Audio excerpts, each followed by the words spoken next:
ಯೆಹೋಶುವ ಅಧ್ಯಾಯ 21. ಲೇವಿ ಕುಲಾಧಿಪತಿಗಳು ಕಾನಾನ್ ದೇಶದ ಶಿಲೋವಿನಲ್ಲಿದ್ದ ಮಹಾಯಾಜಕನಾದ ಎಲ್ಲಾಜಾರ್, ನೂನನ ಮಗನಾದ ಯೆಹೋಶುವ, ಇಸ್ರಾಯೇಲ್ ಕುಲಾಧಿಪತಿಗಳು ಇವರ ಬಳಿಗೆ ಬಂದು, ನಮ್ಮ ನಿವಾಸಕ್ಕೆ ಪಟ್ಟಣಗಳನ್ನು, ಪಶುಗಳಿಗೆ ಗೋಮಾಳಗಳನ್ನು ಕೊಡಬೇಕೆಂದು ಯೆಹೋವನು ಮೋಶೆಯ ಮೂಲಕ ಆಜ್ಞಾಪಿಸಿದ್ದಾನಲ್ಲ ಅನ್ನಲು, ಅವರು ಯೆಹೋವನ ಆಜ್ಞೆಯಂತೆ ಅವರಿಗೆ ತಮ್ಮ ಸ್ವಾಸ್ಥ್ಯದಿಂದ ಕೆಳಗೆ ಬರೆದಷ್ಟು ಪಟ್ಟಣಗಳನ್ನು, ಅವುಗಳಿಗೆ ಸೇರಿದ ಗೋಮಾಳಗಳನ್ನು ಕೊಟ್ಟುಬಿಟ್ಟರು. ಕೆಹಾತ್ಯರಿಗೋಸ್ಕರ ಚೀಟು ಹಾಕಿದಾಗ ಆರೋನನ ವಂಶದವರಾದ ಲೇವಿಯರಿಗೆ ಯೆಹೂದ, ಸಿಮೆಯೋನ್, ಬೆನ್ಯಾಮೀನ್ ಕುಲಗಳಿಂದ 13 ಪಟ್ಟಣಗಳು ದೊರಕಿದವು. ಮಿಕ್ಕ ಕೆಹಾತ್ಯರಿಗೆ ಎಫ್ರಾಯಿಮ್, ದಾನ್ ಕುಲಗಳಿಂದಲೂ ಮನಸ್ಸೆಯ ಅರ್ಧ ಕುಲದಿಂದಲೂ 10 ಪಟ್ಟಣಗಳು ಸಿಕ್ಕಿದವು. ತಿರುಗಿ ಚೀಟು ಹಾಕುವಲ್ಲಿ ಗೆರ್ಷೋನ್ಯರಿಗೆ ಇಸ್ಸಾಕಾರ್, ಆಶೇರ್, ನಫ್ತಾಲಿ ಎಂಬ ಕುಲಗಳಿಂದಲೂ ಬಾಷಾನಿನಲ್ಲಿರುವ ಮನಸ್ಸೆಯ ಅರ್ಧ ಕುಲದಿಂದಲೂ 13 ಪಟ್ಟಣಗಳು ದೊರಕಿದವು. ಮೆರಾರಿ ಗೋತ್ರದವರಿಗೆ ರೂಬೇನ್, ಗಾದ್, ಜೆಬುಲೂನ್ ಕುಲಗಳಿಂದ 12 ಪಟ್ಟಣಗಳು ಸಿಕ್ಕಿದವು. ಯೆಹೋವನು ಮೋಶೆಯ ಮೂಲಕ ಆಜ್ಞಾಪಿಸಿದಂತೆ ಇಸ್ರಾಯೇಲ್ಯರು ಚೀಟು ಹಾಕಿ ಲೇವಿಯರಿಗೆ ಇಷ್ಟು ಪಟ್ಟಣಗಳನ್ನು, ಅವುಗಳಿಗೆ ಸೇರಿದ ಗೋಮಾಳಗಳನ್ನು ಕೊಟ್ಟರು. ಲೇವಿ ಕುಲದವರು, ಕೆಹಾತನ ಗೋತ್ರದವರೂ ಆದ ಆರೋನನ ಕುಟುಂಬದವರಿಗೆ ಚೀಟು ಮೊದಲು ಬಿದ್ದದರಿಂದ ಇಸ್ರಾಯೇಲ್ಯರು ಅವರಿಗೆ ಯೆಹೂದ, ಸಿಮೆಯೋನ್ ಕುಲಗಳಿಂದ ಕೆಳಗೆ ಹೇಳಿರುವ ಪಟ್ಟಣಗಳನ್ನು ಕೊಟ್ಟರು. ಇವುಗಳಲ್ಲಿ ಯೆಹೂದ ಬೆಟ್ಟದ ಸೀಮೆಯ ಹೆಬ್ರೋನ್ ಎಂಬ ಗೋಮಾಳ ಸಹಿತವಾದ ಕಿರ್ಯತರ್ಬವೂ ಸೇರಿರುತ್ತದೆ. ಕಿರ್ಯತರ್ಬವೆಂದರೆ ಅನಾಕನ ತಂದೆಯಾದ ಅರ್ಬನ ಪಟ್ಟಣ. ಆದರೆ ಇದರ ಹೊಲಗಳನ್ನೂ ಇದಕ್ಕೆ ಸೇರಿದ ಗ್ರಾಮಗಳನ್ನು ಯೆಫುನ್ನೆಯ ಮಗನಾದ ಕಾಲೇಬನಿಗೆ ಕೊಟ್ಟರು. ಮಹಾಯಾಜಕನಾದ ಆರೋನನ ವಂಶದವರಿಗೆ ಮೇಲೆ ಹೇಳಿದ 2 ಕುಲಗಳಿಂದ ಹೆಬ್ರೋನ್ ಎಂಬ ಆಶ್ರಯ ನಗರ, ಲಿಬ್ನ, ಯತ್ತೀರ್, ಎಷ್ಟೆಮೋಹ, ಹೋಲೋನ್, ದೆಬೀರ್, ಆಯಿನ್, ಯುಟ್ಟಾ, ಬೇತ್ಷೆಮೆಷ್ ಎಂಬ 9 ಗೋಮಾಳ ಸಹಿತವಾದ ಪಟ್ಟಣಗಳು, ಬೆನ್ಯಾಮೀನ್ ಕುಲದಿಂದ ಗಿಬಿಯೋನ್, ಗೆಬ, ಅನಾತೋತ್, ಅಲ್ಮೋನ್ ಎಂಬ 4 ಗೋಮಾಳ ಸಹಿತವಾದ ಪಟ್ಟಣಗಳು ದೊರಕಿದವು. ಮಹಾಯಾಜಕನಾದ ಆರೋನನ ವಂಶದವರ ಪಾಲಿಗೆ ಬಂದಂಥ ಗೋಮಾಳ ಸಹಿತವಾದ ಪಟ್ಟಣಗಳು 13. ಲೇವಿಯರಾದ ಕೆಹಾತ್ಯರ ಉಳಿದ ಕುಟುಂಬಗಳಿಗೆ ಎಫ್ರಾಯಿಮ್ಯರ ಸ್ವಾಸ್ಥ್ಯದಿಂದ ಬೆಟ್ಟದಲ್ಲಿರುವ ಶೆಕೆಮೆಂಬ ಆಶ್ರಯ ನಗರ, ಗೇಜೇರ್, ಕಿಬ್ಚೈಮ್, ಬೇತ್ ಹೊರೋನ್ ಎಂಬ ಗೋಮಾಳ ಸಹಿತವಾದ 4 ಪಟ್ಟಣಗಳು, ದಾನ್ಯರ ಸ್ವಾಸ್ಥ್ಯದಿಂದ ಎಲ್ತೆಕೆ, ಗಿಬ್ಬೆತೋನ್, ಅಯ್ಯಾಲೋನ್, ಗತ್ ರಿಮ್ಮೋನ್ ಎಂಬ ಗೋಮಾಳ ಸಹಿತವಾದ 4 ಪಟ್ಟಣಗಳು, ಮನಸ್ಸೆ ಕುಲದ ಅರ್ಧ ಜನರ ಸ್ವಾಸ್ಥ್ಯದಿಂದ ತಾನಾಕ್, ಗತ್ ರಿಮ್ಮೋನ್ ಎಂಬ 2 ಗೋಮಾಳ ಸಹಿತವಾದ ಪಟ್ಟಣಗಳು ಚೀಟಿನಿಂದ ದೊರಕಿದವು. ಕೆಹಾತ್ಯರಿಗೆ ಸಿಕ್ಕಿದಂಥ ಗೋಮಾಳ ಸಹಿತವಾದ ಪಟ್ಟಣಗಳು 10.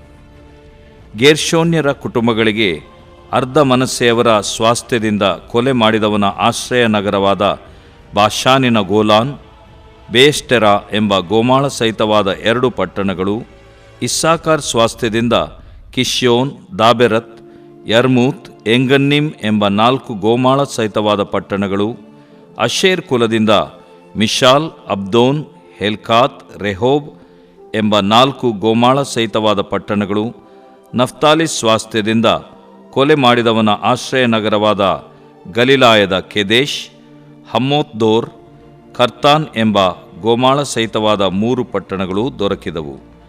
ಗೇರ್ಷೋನ್ಯರಿಗೆ ಸಿಕ್ಕಿದ ಗೋಮಾಳ ಸಹಿತವಾದ ಪಟ್ಟಣಗಳು 13.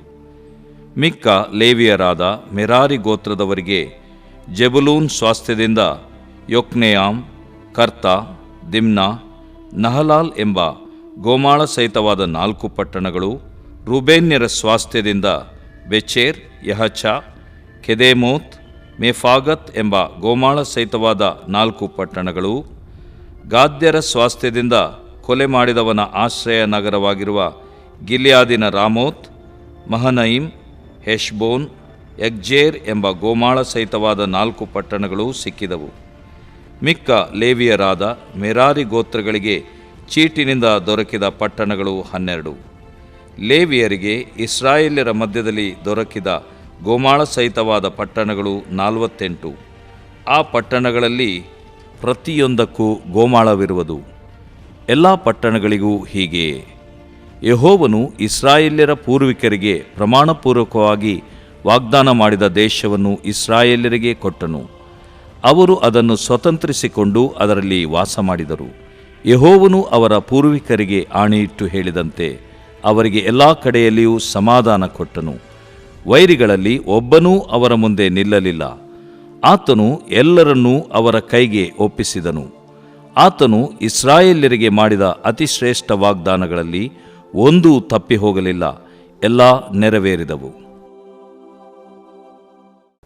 ದೇವರು ಪ್ರೀತಿಸುವ ಪ್ರೀತಿಯ ಬಿಗ್ ಜೆ ಟಿವಿ ಪ್ರಿಯ ವೀಕ್ಷಕರಿಗೆ ನಮ್ಮ ಕರ್ತನಾದ ಯೇಸು ಕ್ರಿಸ್ತನ ಹೆಸರಿನಲ್ಲಿ ನಿಮಗೆ ವಂದಿಸಿ ಸ್ವಾಗತ ಬಯಸ್ತಾ ಇದ್ದೇವೆ. ಬನ್ನಿರಿ ಎಂದು ಒಟ್ಟಾಗಿ ಸೇರಿ ನಾವು ಯೆಹೋಶುವನ ಗ್ರಂಥ 21ನೇ ಅಧ್ಯಾಯವನ್ನು ಅಧ್ಯಯನ ಮಾಡಿಕೊಳ್ಳೋಣ. The book of Joshua chapter 21.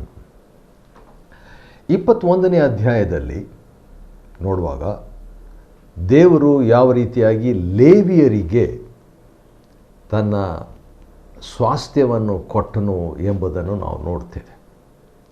ಆದರೆ 20ನೇ ಅಧ್ಯಾಯದಲ್ಲಿ ಏನಿದೆ ಅಂತ ಹೇಳ್ಬಿಟ್ಟು ಸ್ವಲ್ಪ ನೋಡಿಬಿಟ್ಟು ಅನಂತರ 21ನೇ ಅಧ್ಯಾಯಕ್ಕೆ ನಾವು ಬರೋಣ. 20ನೇ ಅಧ್ಯಾಯದಲ್ಲಿ 6 ಆಶ್ರಯ ನಗರಗಳು ಇರುವಂಥದ್ದನ್ನು ತಿಳ್ಕೊಳ್ಬೋದು. ಈಗಾಗಲೇ ಮೋಶೆಯ ನಾಯಕತ್ವದಿಂದ ಯೆಹೋಶುವನ ನಾಯಕತ್ವವು ಬದಲಾಗಿ ಯೆಹೋಶುವನು ಈಗಾಗಲೇ ವೃದ್ಧನಾಗಿ ಕಾನಾನ್ ದೇಶದಲ್ಲಿ ಸರ್ವ ಸಮೂಹದವರೊಂದಿಗೆ ಅಂದರೆ 12 ಗೋತ್ರ ಇಸ್ರಾಯೇಲರೊಂದಿಗೆ ಪ್ರವೇಶಿಸಿದ್ದಾರೆ. ಆ ಕಾನಾನ್ ದೇಶವನ್ನು ವಶಪಡಿಸಿಕೊಂಡು ಬಿಟ್ಟಿದ್ದಾರೆ, ಸ್ವಾಧೀನ ಮಾಡಿಕೊಂಡ್ಬಿಟ್ಟಿದ್ದಾರೆ. ದೇವರು ಕೊಟ್ಟಂಥ ವಾಗ್ದಾನ ಈಗ ಪೂರ್ಣವಾಗಿ ನೆರವೇರಿದೆ. ಒಂದು ವೇಳೆ ಈ 12 + 1 12 ಕುಲದವರು ಪ್ಲಸ್ ಲೇವಿ ಕುಲದವರು ಒಟ್ಟು 13 ಈ ಕುಲದವರು ಸ್ವಾಧೀನ ಮಾಡಿಕೊಳ್ಳುವಂಥದ್ದು ಸ್ವಲ್ಪ ಹೆಚ್ಚು ಕಡಿಮೆಯಾಗಿ ತಡವಾಗಿತ್ತು. ಯಾಕಂದರೆ 2.5 ಗೋತ್ರದವರು ರೂಬೇನ್ ಮತ್ತು ಗಾದ್ ಮನಸ್ಸೆ ಕುಲದ ಜನರು ಈಗಾಗಲೇ ಯೋರ್ದನ್ ಮುಂಚೆ ಆಚೆ ಇರುವಂಥ ಸ್ಥಳವನ್ನು ವಶಪಡಿಸ್ಕೊಂಡ್ಬಿಟ್ಟಿದ್ರು, ಸ್ವಾಧೀನ ಮಾಡ್ಕೊಂಡ್ಬಿಟ್ಟಿದ್ರು ಮೋಶೆ ಕಾಲದಲ್ಲಿದ್ದಾಗಲೇ ಬುದ್ಧಿವಂತರು. ಅದಾದ ನಂತರ ಯೆಹೂದ ಕುಲದವರು ಬಂದರು. ಕಾಲೇಬನು ಸಹ ಅವ್ರ ಜೊತೆಯಲ್ಲಿ ಬಂದು ನಮಗೆ ಬರ್ತಕ್ಕಂಥ ನಮ್ಮ ಪಾಲನ್ನು ಕೊಡ್ರಿ ಅಂತ ಯೆಹೋಶುವನನ್ನು ಕೇಳಲು ಅವ್ರಿಗೆ ಕೂಡ ಒಂದು ಪಾಲು ಸಿಗ್ತದೆ. ಅದಾದ ನಂತರ ಯೋಸೇಫಿಯರು ಅಂದರೆ ಎಫ್ರಾಯಿಮ್ ಮತ್ತು ಮನೆಸೆಯವರು, ಎಫ್ರಾಯಿಮ್ನವರು ಬಂದು ನಮಗೆ ಬರ್ತಕ್ಕಂಥ ಪಾಲು ಯಾಕೆ ಒಂದೇ ಚೀಟು ನಮಗೆ ಹಾಕಿ ಕೊಡ್ತಾ ಇದ್ದಿ, ನಾವು 2 ಕುಲ ಎಂಬಂಥ ರೀತಿಯಲ್ಲಿ ಯೆಹೋಶುವನಿಗೆ ಹೇಳಿದಾಗ ಯೆಹೋಶುವನು ಆಯಿತು ಯೋಸೇಫ್ಯರೇ, ಎಫ್ರಾಯಿಮ್ ಮತ್ತು ಮನಸ್ಸೆ ಕುಲದವರೇ ನೀವೇನು ಮಾಡಿರಿ, ನೀವು ಕಾಡು ಪ್ರದೇಶವನ್ನು ತಕ್ಕೊಂಡು ಕಾಡನ್ನು ಕಡಿದುಬಿಟ್ಟು ನೀವು ಅದನ್ನು ನೆಲಸಮ ಮಾಡಿಬಿಟ್ಟು ಬಯಲಾದಂಥ ಸ್ಥಳವನ್ನು ಮಾಡಿಬಿಟ್ಟು ಅದರ ಪಕ್ಕದಲ್ಲಿರುವಂಥ ಬಯಲನ್ನು ನೀವೇ ತಕ್ಕೊಂಡು ನೀವಿರ್ಬೋದು ಅಂತ ಹೇಳಿದಾಗ ಈ ರೀತಿಯಾಗಿ ಒಬ್ಬೊಬ್ಬರಾಗಿ ಇರುವಾಗ 7 ಕುಲದವರು ಇನ್ನೂ ವಶ ಮಾಡಿಕೊಂಡಿರಲಿಲ್ಲ. ಆದ ಕಾರಣ ಮತ್ತೆ ಯೆಹೋಶುವನು ಸಿಲೋ ಅಂತ ಹೇಳಿದರೆ ಹೆಸರಿನ ಅರ್ಥ ಭದ್ರತೆ, ಸುರಕ್ಷಿತ, ಯಶಸ್ವಿ ಎಂಬ ಹೆಸರು. ಸೀಲೋವಿನಲ್ಲಿ ಕೂತ್ಕೊಂಡು ದೇವದರ್ಶನ ಗುಡಾರದ ಮುಂದೆ ಅವನು ಯೆಹೋಶುವನು ಕೂತು ಇಸ್ರಾಯೇಲರಿಗೆ ಚೀಟುಗಳನ್ನು ಒಂದೊಂದಾಗಿ ಚೀಟುಗಳನ್ನು ಹಾಕಿ ಅನಂತರ ಒಂದೊಂದು ಕುಲದವರಿಗೆ ಆ 7 ಕುಲದವರಿಗೂ ಹಂಚಿಕೊಡ್ತಾನೆ ರೀ. ಆ ರೀತಿಯಾಗಿ ಹಂಚಿಕೊಟ್ಟ ನಂತರ ಮೊದಲನೇ ಕುಲದವರು ಬೆನ್ಯಾಮೀನ್ ಕುಲದವರು, ಕೊನೆಯದಾಗಿ ಸಿಕ್ಕಿದಂಥ ಕುಲದವರು ದಾನ್ ಕುಲದವರು, ಈ ರೀತಿಯಾಗಿ ಎಲ್ರಿಗೂ ಸಿಕ್ಕಿದ ಮೇಲೆ ಅವರೆಲ್ಲರೂ ಸಂತೋಷವಾಗಿ ಖಂಡಿತವಾಗಿ ಇರ್ತಾರೆ. ಯಾಕಂದರೆ ಸ್ವಂತ ಭೂಮಿ, ಸ್ವಂತ ದೇಶ, ಸ್ವಂತ ಪಟ್ಟಣಗಳು, ತಮ್ಮದೇ ಆದಂಥ ಪಟ್ಟಣಗಳು ದೊಡ್ಡದಾಗಿ ಬರೀ ಜಮೀನು ತಗೊಂಡ್ಬಿಟ್ರೆ ಕೆಲವರಿಗೆ ಸಂತೋಷವಾಗ್ತದೆ. 30-40 ಅಥವಾ 40-60 ತಗೊಂಡ್ರೆ ಇಷ್ಟು ದೊಡ್ಡ ಸ್ಥಳ ಅಂತ. ಆದರೆ ಇದು ಪಟ್ಟಣಗಳನ್ನೇ ಕೊಡ್ತಾ ಹೋದಾಗ ದೊಡ್ಡ ದೊಡ್ಡ ಪ್ರಾಂತಗಳು ಇವರಿಗೆ ಸಿಕ್ಕಿದವು. 12 ಗೋತ್ರದವರು ಸಂತೋಷವಾಗಿದ್ದರು. ಆ ರೀತಿಯಾಗಿರುವಾಗ ಯೆಹೋಶುವನು 6 ಆಶ್ರಯ ನಗರಗಳ ಬಗ್ಗೆ ಮಾತಾಡ್ತಾನೆ. ಯಾಕಂದರೆ ಈ ರೀತಿಯಾಗಿ ಸಮುದಾಯವಾಗಿದ್ದಾಗ ಸಮಸ್ಯೆನೂ ಪ್ರಾರಂಭವಾಗ್ತದೆ. ಯಾಕಂದರೆ ಒಬ್ಬಂಟಿಗರಾಗಿ ಇದ್ದಾಗ ಸಮಸ್ಯೆ ಕಡಿಮೆ, ಆದರೆ ಒಟ್ಟಾಗಿ ಸೇರಿ ಒಂದಾಗಿ ಬಾಳುವ ಅಂತ ಹೇಳ್ಬಿಟ್ಟು ನಾವು ಪ್ರಯತ್ನ ಮಾಡುವಾಗ ಕೆಲವು ಸಾರಿ ಅಲ್ಲ, ಅನೇಕ ಬಾರಿ ಸಮಸ್ಯೆಗಳು, ಸಂಬಂಧದ ಸಮಸ್ಯೆಗಳು ಪ್ರಾರಂಭವಾಗ್ತದೆ. ಅದರಲ್ಲಿ ದೊಡ್ಡ ಸಮಸ್ಯೆ ಏನಂದರೆ ಒಬ್ಬರು ಮತ್ತೊಬ್ಬರನ್ನು ಕೊಲೆ ಮಾಡುವ ಸಾಧ್ಯತೆ, ತಿಳಿದೋ ತಿಳಿಯದೆಯೋ. ಒಂದು ವೇಳೆ ತಿಳಿಯದೆ ಯಾರಾದರೂ ಆ ರೀತಿಯಾಗಿ ನರಹತ್ಯೆ ಮಾಡೋದಾದರೆ ದೇವರು ಹೇಳ್ತಾರೆ, ನೀವು ಓಡೋಗಬೇಕು, ಆಶ್ರಯ ನಗರಗಳು 6 ಇವೆ, ಅಲ್ಲಿ ಹೋಗಿ ನೀವು ವಾಸ ಮಾಡಬೇಕು. ಅಲ್ಲಿರುವಂಥ ಮಹಾಯಾಜಕನು ಬಾಳುವ ತನಕ ನೀವು ಅಲ್ಲಿದ್ದು, ಅದಕ್ಕಿಂತ ಮುಂಚೆ ನೀವು ಹೋಗಿ ಹಿರಿಯರಿಗೆ ವರದಿ ತಲುಪಿಸಿ, ಅನಂತರ ನೀವು ಸಭೆಯನ್ನು ಕೂಡಿಸಿ ನೀವು ಅಲ್ಲೇ ವಾಸ ಮಾಡಬೇಕು. ಮಹಾಯಾಜಕನ ತೀರಿದ ಮೇಲೆ ನೀವು ಆ ಸ್ಥಳವನ್ನು ಬಿಟ್ಟು ನಿಮ್ಮ ಸ್ವದೇಶಕ್ಕೆ ಹಿಂದಿರುಗಿ ಹೋಗ್ಬೋದು ಎಂಬುದಾಗಿ ಹೇಳಲಾಗಿತ್ತು. ಒಂದು ವೇಳೆ ಆ ಕೊಲೆಯಾದವನ ಸಂಬಂಧಿಕರು, ಸಮೀಪ ಸಂಬಂಧಿಕರು ಯಾರಾದರೂ ಬಂದರೆ, ಇಲ್ಲಿರುವಂಥ ಈ 6 ಪಟ್ಟಣಗಳಲ್ಲಿ ಆಶ್ರಯ ನಗರಗಳಲ್ಲಿರುವಂಥ ಹಿರಿಯರು ಅವರನ್ನು ಅನುಮತಿಸಬಾರ್ದು, ಅವರಿಗೆ ಒಪ್ಪಿಸಿಕೊಡಬಾರ್ದು ಎಂಬುದಾಗಿ ದೇವರು ಮುಂಚಿತವಾಗಿ ಹೇಳಿದರು. ಈ 6 ಸ್ಥಳಗಳು ಯಾವುದಂತ ಹೇಳಿದರೆ ಕೆದೇಶ್ ಎಂಬುದಾಗಿ, ಶೆಖೇಮ್ ಎಂಬುದಾಗಿ, ಹೆಬ್ರೋನ್ ಮತ್ತು ಬೆಚೇರ್, ರಾಮೋತ್, ಗೋಲಾನ್ ಎಂಬಂಥ 6 ಸ್ಥಳಗಳು. ಈ ಗೋಲಾನ್ ಅಂದ ತಕ್ಷಣ ನನಗೆ 1967ರಲ್ಲಿ ನಡೆದಂಥ ಒಂದು ಘಟನೆ ನೆನಪಿಗೆ ಬರ್ತದೆ. ಯಾಕಂದರೆ 6 ದಿನಗಳ ಯುದ್ಧ ಇಸ್ರಾಯೇಲರಿಗೂ ಮತ್ತು 6 ದೇಶದವರಿಗೂ 6 ದಿನಗಳ ಯುದ್ಧವಾಯಿತು. ಈ 6 ಆಶ್ರಯ ನಗರಗಳ ಬಗ್ಗೆ ಕೊನೆಯದು ಬಂದು ಗೋಲಾನ್ ಎಂಬಂಥ ಸ್ಥಳ. ಇದು ಸುಮಾರು 9232 ಅಡಿಗಳ ಎತ್ತರದಲ್ಲಿರುವಂಥ ಅತ್ಯಂತ ಎತ್ತರವಾದಂಥ ಸ್ಥಳ ಇದು. ನೋಡ್ರಿ, ಆಶ್ರಯ ನಗರ ಎಷ್ಟು ಎತ್ತರದಲ್ಲಿತ್ತು. ಈ ಗೋಲಾನ್ ಎಂಬಂಥ ಸ್ಥಳ ಸಿರಿಯಾ ದೇಶದವರ ಕೈವಶದಲ್ಲಿತ್ತು. ಆದರೆ 6 ದಿನಗಳ ಯುದ್ಧವಾದಾಗ ಏನಾಗ್ಬಿಡ್ತಂದರೆ, ಆ ಗೋಲಾನ್ ಎಂಬಂಥ ಅತ್ಯಂತ ಎತ್ತರವಾದಂಥ ಮತ್ತು ಯೆಹೋಶುವ 20ರಲ್ಲಿ ಆಶ್ರಯ ನಗರವಾಗಿರುವಂಥ ಗೋಲಾನ್ ಸಿರಿಯಾ ದೇಶದವರಿಂದ ಮತ್ತೆ ಇಸ್ರಾಯೇಲರಿಗೆ ಹಿಂದಿರುಗಿ ಬಂದುಬಿಡ್ತು. 1967 ಜೂನ್ 5ರಿಂದ 10ರವರೆಗೆ ನಡೆದಂಥ ಯುದ್ಧದ 6 ದಿವಸಗಳ ಯುದ್ಧದಲ್ಲಿ.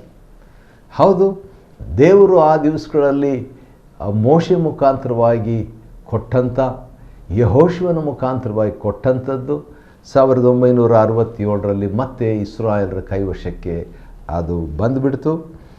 ಮತ್ತು ಈ 6 ಈ ಆಶ್ರಯ ನಗರಗಳು ಯಾಕೆ ಎಂಬ ಪ್ರಶ್ನೆಗೆ ಒಂದು ಉತ್ತರ ನಾವು ನೋಡಿಕೊಳ್ಬೇಕು. ಅರಣ್ಯಕಾಂಡ 35ರಲ್ಲಿರುವಂಥ ಒಂದು ವಾಕ್ಯ ಓದ್ತೀನಿ, ಆವಾಗ ನಮಗೆ ಇನ್ನೂ ಸ್ಪಷ್ಟವಾಗಿ ಅರ್ಥ ಆಗ್ತದೆ. ಅದಾದ ನಂತರ ನಾವು 21ನೇ ಅಧ್ಯಾಯಕ್ಕೆ ಹೊರಡಬಹುದು, ಸಾಗಬಹುದು ಯೆಹೋಶುವನ ಗ್ರಂಥ. ಸರಿ, 1-2 ವಾಕ್ಯ ಅರಣ್ಯಕಾಂಡದಿಂದ ಪ್ರಿಯರೇ ನಿಮಗೋಸ್ಕರವಾಗಿ ಓದ್ತೇನೆ. ಅರಣ್ಯಕಾಂಡ 35ನೇ ಅಧ್ಯಾಯ ಮತ್ತು 33ನೇ ವಚನದಲ್ಲಿ ಈ ರೀತಿಯಾಗಿದೆ, ನೀವು ಹೀಗೆ ನಡ್ಕೊಂಡರೆ. ಹೇಗೆ ನಡ್ಕೊಂಡ್ರೆ ಅಂದರೆ ಈ 6 ಆಶ್ರಯ ನಗರಗಳು ದ ಸಿಟೀಸ್ ಆಫ್ ರೆಫ್ಯೂಜ್, ಇವುಗಳನ್ನಿಟ್ಟು ಅಕಸ್ಮಾತಾಗಿ ಯಾರಾದರೂ ಕೊಲೆ ಮಾಡಿ ನರಹತ್ಯೆ ಮಾಡಿ ಓಡಿ ಬಂದಂಥವ್ರಿಗೆ ನೀವು ಆಶ್ರಯ ಕೊಟ್ಟು ದೇವರು ಕೊಟ್ಟಂಥ ಸೂಚನೆಗಳು ಆಜ್ಞೆಗಳ ಪ್ರಕಾರವಾಗಿ ನಡ್ಕೊಂಡರೆ ನಿಮ್ಮ ದೇಶವು ಅಪವಿತ್ರವಾಗುವುದಿಲ್ಲ. ವಾವ್! ಯಾಕೆ ಆಶ್ರಯ ಪಟ್ಟಣಗಳು ನಾವು ತಿಳ್ಕೊಂಡಿರ್ಬೋದು ಒಂದು ವೇಳೆ ಕೊಲೆ ಮಾಡಿದವನು ತಪ್ಪಿಸ್ಕೊಳ್ಳಿಕ್ಕೆ ಈ ಜಾಗ ಅಂತ. ಹೌದು, ಅದು ನಿಜ. ಆದರೆ ದೇವರು ಕೊಡುವಂಥ ಕಾರಣ ಬೇರೆ. ಅರಣ್ಯಕಾಂಡ 35-33ರಲ್ಲಿ ನೀವು ಹೀಗೆ ನಡ್ಕೊಂಡ್ರೆ ನಿಮ್ಮ ದೇಶವು ಅಪವಿತ್ರವಾಗುವುದಿಲ್ಲ. ಒಂದು, ರಕ್ತವು ದೇಶವನ್ನು ಅಪವಿತ್ರ ಮಾಡುವುದಷ್ಟೇ. ಎರಡನೇದು, ರಕ್ತನೇ ದೇಶವನ್ನು ಅಪವಿತ್ರ ಮಾಡುವಂಥದ್ದಂತ. ಮೂರನೇದು, ಕೊಲ್ಲಲ್ಪಟ್ಟವನ ರಕ್ತಕ್ಕಾಗಿ ಕೊಂದವನ ರಕ್ತದಿಂದಲೇ ಹೊರತು ಬೇರೆ ಪ್ರಾಯಶ್ಚಿತ್ತವಿಲ್ಲ. ಭಾಳ ದೊಡ್ಡ ಮಾತಿದು. ಕೊಲ್ಲಲ್ಪಟ್ಟವನ ರಕ್ತಕ್ಕಾಗಿ ಕೊಂದವನ ರಕ್ತದಿಂದಲೇ ಹೊರತು ಬೇರೆ ಪ್ರಾಯಶ್ಚಿತ್ತವಿಲ್ಲ. ನೀವು ವಾಸಿಸುವ ದೇಶವನ್ನು ಅಪವಿತ್ರ ಮಾಡಬಾರದು. ಆ ರೀತಿಯಾಗಿ ಹೇಳಿಬಿಟ್ಟು ದೇವರು ಇನ್ನೊಂದು ಮಾತು ಹೇಳ್ತಾರೆ. ಅದೇನೆಂದರೆ, ಯೆಹೋವನೆಂಬ ನಾನೇ ಇಸ್ರಾಯೇಲರ ನಡುವೆ ಆ ದೇಶದಲ್ಲಿ ವಾಸಿಸುತ್ತೇನಲ್ಲ. ಹೌದು, ಇಸ್ರಾಯೇಲರು ಕಾನಾನ್ ದೇಶದಲ್ಲಿ ವಾಸ ಮಾಡ್ತಾರೆ ಅಂತ ನಾವು ತಿಳ್ಕೊಂಡಿದ್ವಿ, ನಿಜವೇ. ಆದರೆ ದೇವರು ಹೇಳೋದು ನಾನು ಕೂಡ ನನ್ನ ಜನರ ಜೊತೆಯಲ್ಲಿ ವಾಸ ಮಾಡುತ್ತೇನಲ್ಲ. ಆದ ಕಾರಣ ದೇಶವನ್ನು ಅಪವಿತ್ರ ಮಾಡಬೇಡ್ರಿ.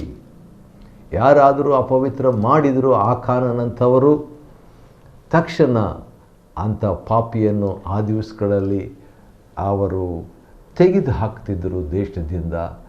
ದೇವರು ಬಹಳ ಸ್ಟ್ರಿಕ್ಟಾಗಿ ಆ ವಿಷಯದಲ್ಲಿ ಇದ್ದದ್ದನ್ನು ನಾವು ನೋಡ್ತೇವೆ. ಸರಿ, 21ನೇ ಅಧ್ಯಾಯದಲ್ಲಿ ಈಗಾಗಲೇ ನೆನಪಿರಲಿ, 12 ಕುಲದವರು ಕಾನಾನ್ ದೇಶವನ್ನು, ಅಂದರೆ ವಾಗ್ದಾನ ದೇಶವನ್ನು ಈಗಾಗಲೇ ಸ್ವಾಧೀನ ಮಾಡ್ಕೊಂಡ್ಬಿಟ್ಟಿದ್ದಾರೆ. ಈ 12 ಕುಲದವರು ಕಾನಾನ್ ದೇಶವನ್ನು ವಾಸ ಮಾಡಿ ಅಥವಾ ಅದನ್ನು ಸ್ವಾಧೀನ ಮಾಡಿಕೊಂಡು ಇರ್ತಾ ಇರುವ ವೇಳೆಯಲ್ಲಿ ಏನಾದರೂ ಕೊಲೆ ಅಂಥದ್ದು ತಿಳಿಯದಾದ ಪಕ್ಷದಲ್ಲಿ 6 ಆಶ್ರಯ ನಗರಗಳು ಅದಕ್ಕಾಗಿ ನೇಮಿಸಲ್ಪಟ್ಟವು. ಈಗ ಉಳಿದವರು ಯಾರು? ಇಸ್ರಾಯೇಲರದು ಆಯಿತು, ಆಶ್ರಯ ನಗರಗಳು ಆಯಿತು. ಉಳಿದವರು ಯಾರಿರ್ಬೋದು ಅಂತೇಳಿ ನೋಡುವಾಗ 21ನೇ ಅಧ್ಯಾಯದಲ್ಲಿ ಲೇವಿ ಕುಲದವರಿಗೆ ದೇವರು ಏನು ಕೊಡಬಾರ್ದು ಎಂಬುದಾಗಿ ಹೇಳಿದರು. ದೇವರು ಹೇಳಿದರು, ನಾನೇ ನಿಮಗೆ ಸ್ವಾಸ್ಥ್ಯವಾಗಿದ್ದೇನೆ ಅಂತ ಹೇಳ್ಬಿಟ್ಟು. ಆದರೂ ಕೂಡ ದೇವರು ಪ್ರಾಯೋಗಿಕವಾಗಿ ಯೋಚನೆ ಮಾಡಿ ಈ ಒಂದು ಲೇವಿ ಕುಲದವರಿಗೂ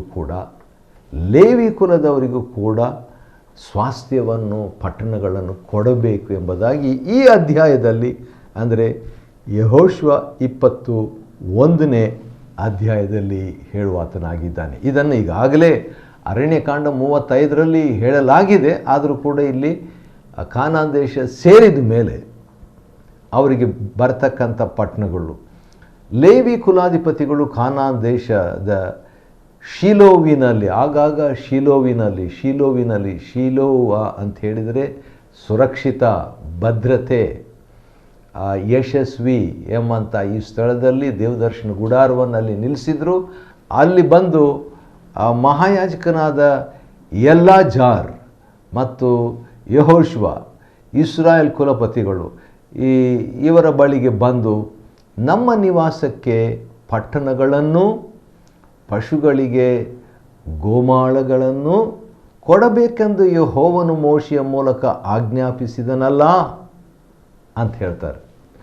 ಈ ಲೇವಿ ಕುಲಾಧಿಪತಿಗಳು ಬಂದುಬಿಟ್ಟು ಆ ಮಹಾಯಾಜಕನು, ಯೆಹೋಶುವನು ಮತ್ತು ಇಸ್ರಾಯೇಲರ ನಾಯಕರ ಮುಂದೆ ಇವರು ಮಾತಾಡ್ತಾರೆ. ದೇವರು ನಮಗೆ ನಮ್ಮ ನಿವಾಸಕ್ಕಾಗಿ ಪಟ್ಟಣಗಳನ್ನು, ಪಶುಗಳನ್ನು ಕೊಡ್ತೀನಂತ ಹೇಳಿದನಲ್ಲ ಎಂಬುದಾಗಿ ಹೇಳುವಾಗ ಅವರು ಯೆಹೋವನ ಆಜ್ಞೆಯಂತೆ ಅವರಿಗೆ ತಮ್ಮ ಸ್ವಾಸ್ಥ್ಯದಿಂದ, ಅಂದರೆ ಇಸ್ರಾಯೇಲರು ತಮ್ಮ ಸ್ವಾಸ್ಥ್ಯದಿಂದ ಯೆಹೋವನ ಆಜ್ಞೆಯಂತೆ ಅವರಿಗೆ ತಮ್ಮ ಸ್ವಾಸ್ಥ್ಯದಿಂದ ಕೆಳಗೆ ಬರೆದಷ್ಟು ಪಟ್ಟಣಗಳನ್ನು, ಅವುಗಳಿಗೆ ಸೇರಿದ ಗೋಮಾಳುಗಳನ್ನು ಕೊಟ್ಟುಬಿಟ್ರು. ಎಷ್ಟು ಕೊಟ್ಟರು ಅಂತ ಹೇಳ್ಬಿಟ್ಟು ನೋಡುವಾಗ ಬೆನ್ಯಾಮಿನ್ ಕೆಲವು ಗೋತ್ರದವರು 13 ಪಟ್ಟಣ ಕೊಟ್ಟರು. ಇನ್ನು ಕೆಲವು ಮಿಕ್ಕಾದವರು ಇನ್ನೊಂದು 10 ಪಟ್ಟಣಗಳನ್ನು ಕೊಟ್ಟರು. ಇನ್ನು ಉಳಿದಂಥವರು 6ನೇ ವಚನ 13 ಪಟ್ಟಣಗಳನ್ನು ಕೊಟ್ಟರು. 7ನೇ ವಚನ ಉಳಿದಂಥ ಈ ರೂಬೇನ್, ಗಾದ್, ಜಬುಲೋನ್ ಕುಲಗಳಿಂದ 12 ಪಟ್ಟಣಗಳನ್ನು ಕೊಟ್ಟರು. ಈ ರೀತಿಯಾಗಿ ಒಟ್ಟು 13 + 10 + 13 + 12 48 ಪಟ್ಟಣಗಳು. 48 ಪಟ್ಟಣಗಳು ಲೇವಿಯವರಿಗೆ ಸಿಕ್ಕಿತು. ಮತ್ತು ಅವರಿಗೆ ಸಿಕ್ಕಿದಾಗ ಅವರಲ್ಲಿ ಕೆಲವರು ಯಾವ್ಯಾವ ಸ್ಥಳವನ್ನು ಅದನ್ನು ಪಡ್ಕೊಂಡ್ರು, ಯಾವ್ಯಾವ ಗೋತ್ರದವರು ಚೀಟು ಹಾಕಿ ಅದನ್ನು ತಕ್ಕೊಂಡ್ರು ಎಂಬಂಥ ವಿಷಯ 9ರಿಂದ ಮತ್ತು ಕೊನೆಯವರೆಗೆ ಇರುವಂಥ ಮಾತಿನಲ್ಲಿ ನೋಡ್ಬೋದು. ಲೇವಿಯರಾದ ಕೆಹಾತ್ಯರು, ಆಮೇಲೆ ಗೆರ್ಷೋನ್ಯರು, ಆಮೇಲೆ ಮೆರಾರಿಯರು, ಈ ಗೋತ್ರವಾಗಿ ಲೇವಿಯ ಕುಲದವರಿಗೆ ಸಿಕ್ಕಿದ ಭಾಗಗಳು ಈ 21ನೇ ಅಧ್ಯಾಯದಲ್ಲಿ ಬರೆಯಲಾಗಿದೆ. ಯೆಹೋವನು ಇಸ್ರಾಯೇಲರಿಗೆ ಕೊಟ್ಟಂಥ ಆ ವಾಗ್ದಾನ ಮಾಡಿದಂಥ ಪ್ರಮಾಣಪೂರ್ವಕವಾಗಿ ವಾಗ್ದಾನ ಮಾಡಿದನ್ನು ಇಸ್ರಾಯೇಲರಿಗೆ ದೇವರು ಕೊಟ್ಟರು. ಆದರೆ ಈಗ ಇಸ್ರಾಯೇಲ್ ಏನು ಮಾಡ್ತಾರೆ? ಲೇವಿಯರಿಗೆ ಕೊಡ್ತಾರೆ. ಯೆಹೋವನವರ ಪೂರ್ವಿಕರಿಗೆ ಆಣೆ ಇಟ್ಟು ಹೇಳಿದಂತೆ ಅವರಿಗೆ ಎಲ್ಲ ಕಡೆಯಲ್ಲಿಯೂ ಇಸ್ರಾಯೇಲರಿಗೆ ಸಮಾಧಾನವನ್ನು ದೇವರು ಕೊಟ್ಟನು. ಅಷ್ಟೇ ಅಲ್ಲ, 44ನೇ ವಚನ, ಸಮಾಧಾನ ಅಷ್ಟೇ ಅಲ್ಲ, ದೇವರು ಎಲ್ಲರನ್ನೂ ಅವರ ಕೈಗೆ ತಪ್ಪಿಸಿದನು. ಅಂದರೆ ಆ ವೈರಿಗಳಿಂದ ಒಂದು ಭದ್ರತೆ. ವೈರಿಗಳಲ್ಲಿ ಒಬ್ಬನು ಅವರ ಮುಂದೆ ನಿಲ್ಲಲಿಲ್ಲ. ವಾವ್! ವೈರಿಗಳಲ್ಲಿ ಒಬ್ಬರೂ ಅವರ ಮುಂದೆ ನಿಲ್ಲಲಿಲ್ಲ. ಯಾಕಂದರೆ ದೇವರವರ ಜೊತೆಯಲ್ಲಿದ್ದರು. ದೇವರವರ ಪರವಾಗಿ ಹೋರಾಡಿದನು. ದೇವರು ಅವರಿಗೆ ಒದಗಿಸಿದನು. ದೇವರು ತನ್ನ ಸನ್ನಿಧಾನವನ್ನು ಕೊಟ್ಟನು. ದೇವರ ಮಾತಿನಂತೆ ಅವರು ನಡ್ಕೊಂಡ್ರು. ಈ ರೀತಿಯಾಗಿ ದೇವರು ಇಸ್ರಾಯೇಲಿಗೆ ಮಾಡಿದ ಅತಿ ಶ್ರೇಷ್ಠ ವಾಗ್ದಾನಗಳಲ್ಲಿ ಒಂದೂ ತಪ್ಪಿ ಹೋಗಲಿಲ್ಲ, ಎಲ್ಲ ನೆರವೇರಿದವು ಎಂಬುದಾಗಿ 21ನೇ ಅಧ್ಯಾಯ ಮುಗಿಯುವುದಾಗಿದೆ. ಹೌದು, ದೇವರು ನಂಬಿಗಸ್ತನಾಗಿದ್ದನು. ದೇವಜನರು ಕೂಡ ನಂಬಿಗಸ್ತರಾಗಿ ದೇವರ ಒಡಂಬಡಿಕೆಯಲ್ಲಿ ಸಹಕರಿಸಿದರು. ಯೆಹೋಶುವನ ಗ್ರಂಥ 21ನೇ ಅಧ್ಯಾಯವನ್ನು ಅಧ್ಯಯನ ಮಾಡಿಕೊಳ್ಳುವಂತೆ ದೇವರು ಕೊಟ್ಟ ಕೃಪೆಗಾಗಿ ಆತನಿಗೆ ಸ್ತೋತ್ರವಾಗಲಿ. ದೇವರು ನಿಮ್ಮನ್ನು ಆಶೀರ್ವದಿಸಲಿ.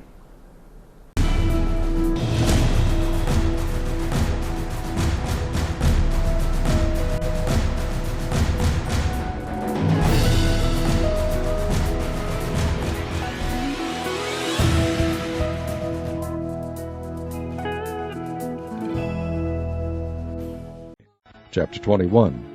Then came near the heads of the fathers of the Levites unto Eleazar the priest, and unto Joshua the son of Nun, and unto the heads of the fathers of the tribes of the children of Israel. And they spake unto them at Shiloh in the land of Canaan, saying, The Lord commanded by the hand of Moses to give us cities to dwell in, with the suburbs thereof for our cattle.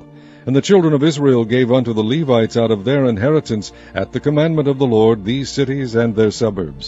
And the lot came out for the families of the Kohathites, and the children of Aaron the priest, which were of the Levites, had by lot out of the tribe of Judah, and out of the tribe of Simeon, and out of the tribe of Benjamin 13 cities. And the rest of the children of Kohath had by lot out of the families of the tribe of Ephraim, and out of the tribe of Dan, and out of the tribe of Manasseh 10 cities.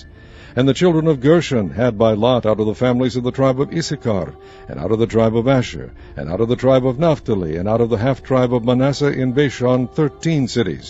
The children of Merari, by their families, had out of the tribe of Reuben, and out of the tribe of Gad, and out of the tribe of Zebulun 12 cities. And the children of Israel gave by lot unto the Levites these cities with their suburbs, as the Lord commanded by the hand of Moses. And they gave out of the tribe of the children of Judah, and out of the tribe of the children of Simeon, these cities which are here mentioned by name, which the children of Aaron, being of the families of the Kohathites, who were of the children of Levi, had, for theirs was the first lot. And they gave them the city of Arba, the father of Anak, which city is Hebron, in the hill country of Judah, with the suburbs thereof round about it. But the fields of the city and the villages thereof gave they to Caleb the son of Jephunneh for his possession. Thus they gave to the children of Aaron the priest Hebron with her suburbs, to be a city of refuge for the slayer, and Libnah with her suburbs, and Jattir with her suburbs, and Eshtemoa with her suburbs, and Holon with her suburbs, and Debir with her suburbs, and Ain with her suburbs, and Jattah with her suburbs, and Bethshemesh with her suburbs, 9 cities out of those 2 tribes. And out of the tribe of Benjamin, Gibeon with her suburbs, Geba with her suburbs, Anathoth with her suburbs, and Almon with her suburbs, 4 cities. All the cities of the children of Aaron, the priests, were 13 cities with their suburbs. And the families of the children of Kohath, the Levites, which remained of the children of Kohath, even they had the cities of their lot out of the tribe of Ephraim. For they gave them Shechem with her suburbs in Mount Ephraim, to be a city of refuge for the slayer, and Gezer with her suburbs, and Gibzaim with her suburbs, and Bethhoron with her suburbs, 4 cities. And out of the tribe of Dan, El-Tekeh with her suburbs, Gibbethon with her suburbs, Aijalon with her suburbs, Gathrimmon with her suburbs, 4 cities. And out of the tribe of Manasseh, Tanach with her suburbs, and Gathrimmon with her suburbs, 2 cities. All the cities were 10 with their suburbs, for the families of the children of Kohath that remained. And unto the children of Gershon, of the families of the Levites, out of the other half-tribe of Manasseh they gave Golan in Bashan with her suburbs, to be a city of refuge for the slayer, and Beeshterah with her suburbs, 2 cities. And out of the tribe of Issachar, Gishon with her suburbs, Daberi with her suburbs, Jarmuth with her suburbs, En-Ganim with her suburbs, 4 cities. And out of the tribe of Asher, Mishal with her suburbs, Abdon with her suburbs, Helkath with her suburbs, and Rehob with her suburbs, 4 cities. And out of the tribe of Naphtali, Kadesh in Galilee with her suburbs, to be a city of refuge for the slayer, and Hamoth Dor with her suburbs, and Kartan with her suburbs, 3 cities. All the cities of the Gershonites according to their families were 13 cities with their suburbs. And unto the families of the children of Merari, the rest of the Levites, out of the tribe of Zebulun, Jokneam with her suburbs, and Karta with her suburbs, Dimnah with her suburbs, Nehalal with her suburbs, 4 cities. And out of the tribe of Reuben, Bezer with her suburbs, and Jahazah with her suburbs, Kedemoth with her suburbs, and Mephaath with her suburbs, 4 cities. And out of the tribe of Gad, Ramoth and Gilead with her suburbs, to be a city of refuge for the slayer, and Mahanaim with her suburbs, Heshbon with her suburbs, Jazer with her suburbs, 4 cities in all. So all the cities for the children of Merari by their families, which were remaining of the families of the Levites, were by their lot 12 cities. All the cities of the Levites within the possession of the children of Israel were 48 cities with their suburbs. These cities were every one with their suburbs round about them.